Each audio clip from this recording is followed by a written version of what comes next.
Hello, good morning students. Welcome back. We are studying understanding economic development from 10th class. Now we will continue chapter 3rd, money and credit. Be careful student, that is most important chapter. As you know that money is also play an important role in our life. You know that what is money. About this in this chapter you are understanding about the money and credit. In this chapter we have discussion about money and credit, यानी कि मुद्रा और साख, money and credit. Money के बारे में आप लोग जानेंगे। As you know that money की इंपॉर्टेंस क्या है आपके जीवन में, व्हाट इज मनी। सबसे पहले बात आती है कि मनी क्या है।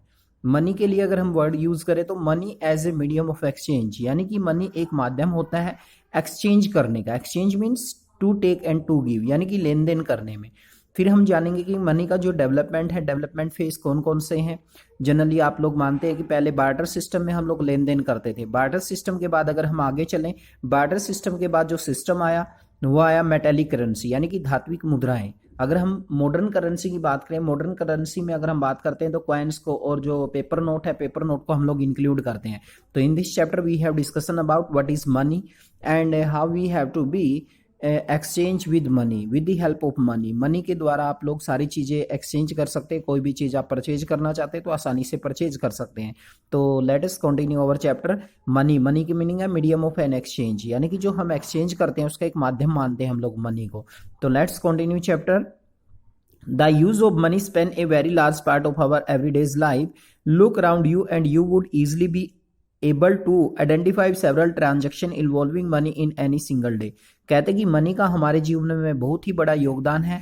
यदि आप लोग बात करते हैं सेवरल जो ट्रांजेक्शन हम लोग करते हैं, लेन देन करते हैं, वो मनी के द्वारा ही हम लोग एक दिन में ना जाने कितने सारे ट्रांजेक्शन करते हैं।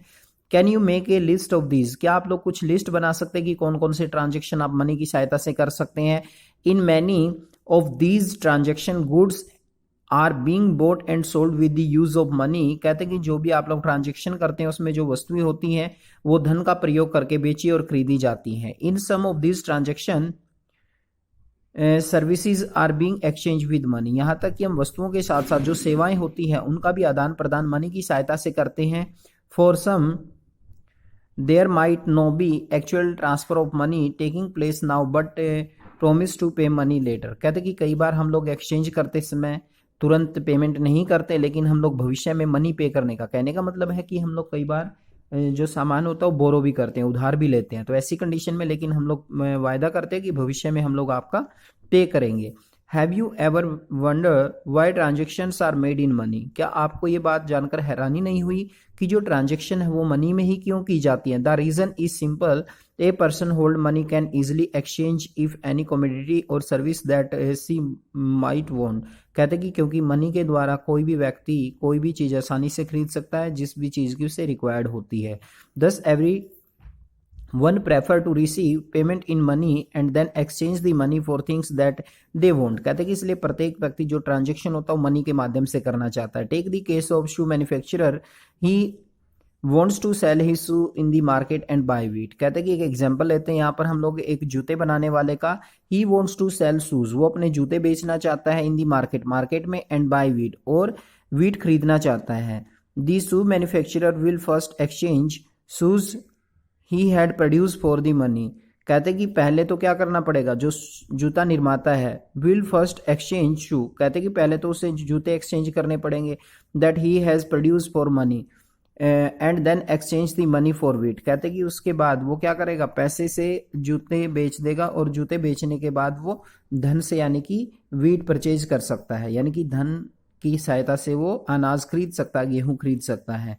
Imagine how difficult it would be if the shoe manufacturer had to directly exchange shoe for wheat. देखो यहाँ तो उसने पैसे की सहायता से, जूते वाला था, जूते बनाए, उसने जूते बेचकर पैसे कमाए, पैसे से उसने अनाज खरीद लिया। लेकिन कहता कि यदि जूते से डायरेक्ट उसको वीट परचेज करना है तो उसको क्या डिफिकल्टी फेस करनी पड़ेगी without the use of money, यानी कि उसे मनी का यूज किए बिना, यानी कि वस्तुओं का एक्सचेंज करना है तो कैसे पॉसिबल हो पाएगा। He would have to look for a wheat growing farmer who not only want to sell wheat but also want to buy the shoes in exchange। कहते कि यदि हम लोग यहाँ पर बात करें तो देखिए यहाँ पर कहते कि he would have to look for a wheat growing farmer। कहते कि सबसे पहले तो उसे एक ऐसा फार्मर ढूंढना पड़ेगा जो वीट ग्रोन करता है who not only want to sell wheat but also want to buy the shoes of exchange। कहते कि अब उसे ये भी देखना पड़ेगा कि वो फार्मर क्या उससे एग्री है शूज खरीदने के लिए। that is both parties have to agree sell and buy each other commodity, this is known as double coincident bonds, that is most important। and now we are studying about barter system। आप लोग जानते हैं कि barter जो system है, barter system में direct exchange of good. यहाँ पर हम लोग बार्टर सिस्टम की बात करें और जब भी हम बार्टर सिस्टम की बात करते हैं तो उसमें एक्सचेंज तभी पॉसिबल हो पाता है व्हेन बोथ पार्टीज एग्री, यानी कि जब दोनों पार्टी एग्री होती है, that is called double coincident of bonds. इसको हम लोग मांग का दोहरा संयोग कहते हैं, यानी कि दोनों पार्टी के एग्री होने पर ही हम लोग एक्सचेंज कर सकते हैं।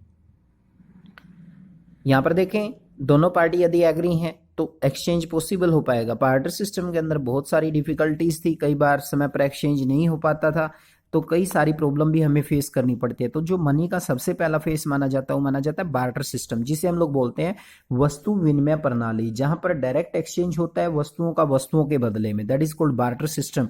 और बार्टर सिस्टम की सबसे प्रमुख विशेषता है डबल कोइंसिडेंट ऑफ बॉन्ड्स, यानी कि मांग का दोहरा संयोग। यहाँ पर देखिए इसमें what a person desire to sell is exactly what the other wishes to buy. In a barter system where goods are directly exchanged without the use of money, double coincident bonds is an essential feature. कहते हैं कि यदि हम लोग बात करें double coincident of wants की या बार्टर सिस्टम की, तो बार्टर सिस्टम में डायरेक्ट एक्सचेंज किया जाता है विदाउट यूज ऑफ मनी, बगैर पैसे का यूज किए, और डबल कोइंसिडेंट ऑफ बॉन्ड्स है इसकी एक प्रमुख विशेषता। यानी कि जब भी हम बार्टर सिस्टम की बात करते हैं तो direct exchange of goods without use of money, और इसकी सबसे प्रमुख विशेषता क्या है, डबल कोइंसिडेंट ऑफ बॉन्ड्स। यानी कि डबल कोइंसिडेंट ऑफ बॉन्ड्स का मतलब है both parties agree then is exchange possible, यानी कि बार्टर सिस्टम में जब दोनों पार्टी एग्री होती हैं तभी हम लोग लेन देन पूरा कर पाते हैं। In contrast in an economy where money is in use, कहते हैं कि इसके विरोध में या इसके विरोधाभास में अगर हम बात करें इकोनॉमी में जहां पर हम मनी का यूज करते हैं, money by providing the crucial intermediate step eliminate the needs for the double coincident of wants. कहते हैं कि लेकिन मनी आने से जो डबल कोइंसिडेंट ऑफ बॉन्ड्स की नीड्स है वो नहीं रहती। It is no longer necessary for the shoe manufacturer to look for the farmer who will buy shoe and the same time sell him. कहते कि अब यहाँ पर जो मनी है, जो मॉनेटरी सिस्टम आज के समय में यहाँ पर क्या है, अब जूता निर्माता को यानी कि वेट नहीं करना पड़ेगा वीट खरीदने के लिए। यदि उसके पास मनी है तो डायरेक्ट मनी का प्रयोग करके वीट परचेज कर सकता है। देखिए आगे next, all he has to do find a buyer for his shoe, only he has exchanged his shoe for money, he can purchase wheat or any other commodity in the market, since money act as intermediate in the exchange process it is called a medium of exchange। देखिए यहाँ पर कितनी interesting बात है कि जो money है, money के द्वारा हम लोग कोई भी डायरेक्ट वस्तु को खरीद सकते हैं, बाजार में किसी भी सामान को हम लोग परचेज कर सकते हैं। Since money act as intermediate in the exchange process, यानी कि इस तरह से जो मनी है एक माध्यम का काम करता है, जो हम एक्सचेंज प्रोसेस होता है हमारा, यानी कि विनिमय प्रक्रिया होती है, विनिमय प्रक्रिया में एक मीडियम का काम करता है।